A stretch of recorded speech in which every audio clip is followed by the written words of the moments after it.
آج ہمارے مسلمانوں کی مسجدیں علیشان، محراب دیکھ لو تو دیکھتے رہ جاؤ، گنبد دیکھو تو دیکھتے رہ جاؤ، میناروں کو دیکھو تو دیکھتے رہ جاؤ، مگر پڑوس میں رہ کر نمازی نہیں بن پاتا وہ آدمی، پڑوس میں رہ کر نمازی نہیں بن پاتا، وہ نمازی نہیں پڑھنا چاہتا۔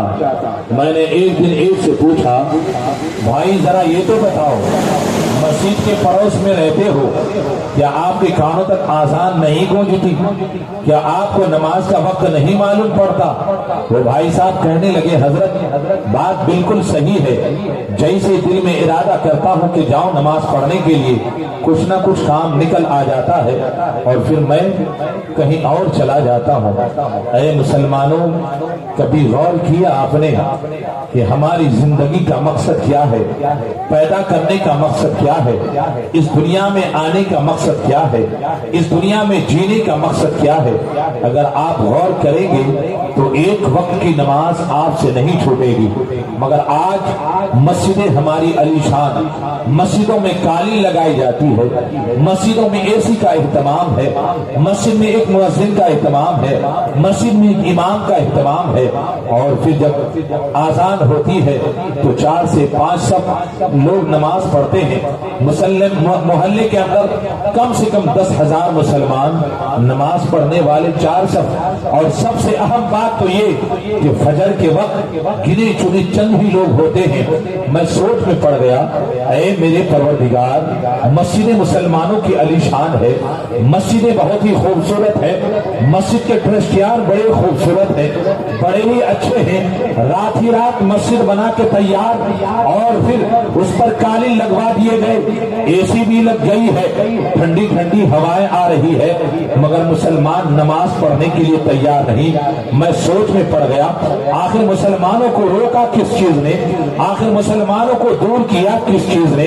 جس کے وجہ سے وہ مسجد میں آنا نہیں چاہتا، جس کے وجہ سے وہ مسجد میں آ کر نماز نہیں پڑھنا چاہتا۔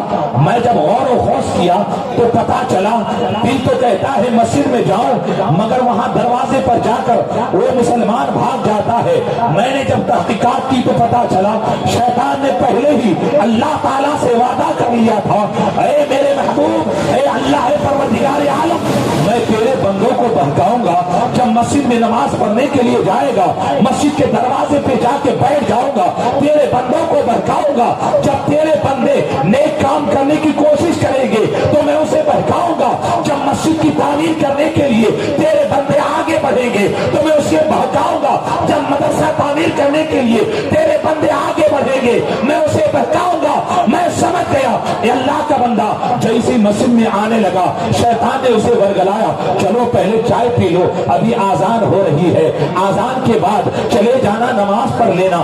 بندہ سر پہ ٹوپی لگایا ہے، ہوٹل میں چلا گیا چائے پینے کے لیے، 2 دوست مل گئے، آپس میں بات ہونے لگی، کاروبار کی بات چھڑ گئی، اور بات کرتے کرتے آذان بھی ہو گئی، جماعت بھی چلی گئی۔ بعد میں کہتا ہے، بھائی بڑا عجیب ہو گیا، آذان بھی ہو گئی اور نماز بھی چلی گئی، جماعت بھی چھوٹ گئی۔ اللہ اکبر!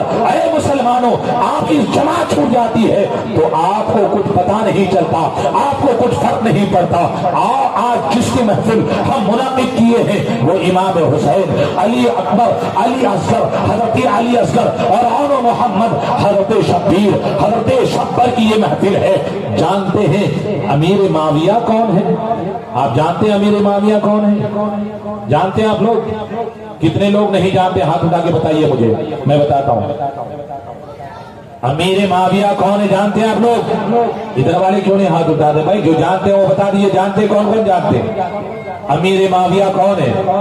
یزید پلید ناپاک انسان کے والد کا نام حضرت امیر معاویہ۔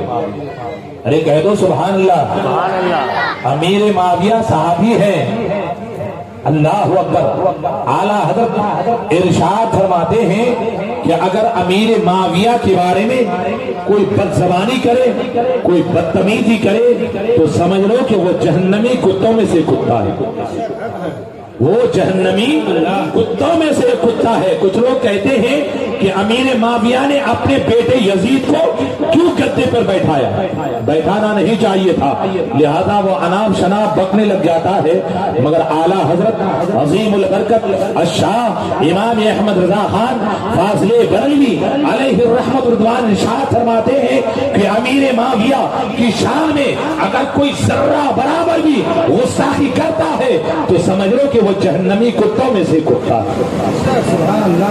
دیکھیے امیر معاویہ کی نماز, آپ کی نماز چھوڑ جائے تو ابھی کچھ فرق نہیں پڑتا, آپ کی نماز قضا ہو جائے تو کچھ فرق نہیں پڑتا, آپ کو کچھ بھی احساس نہیں.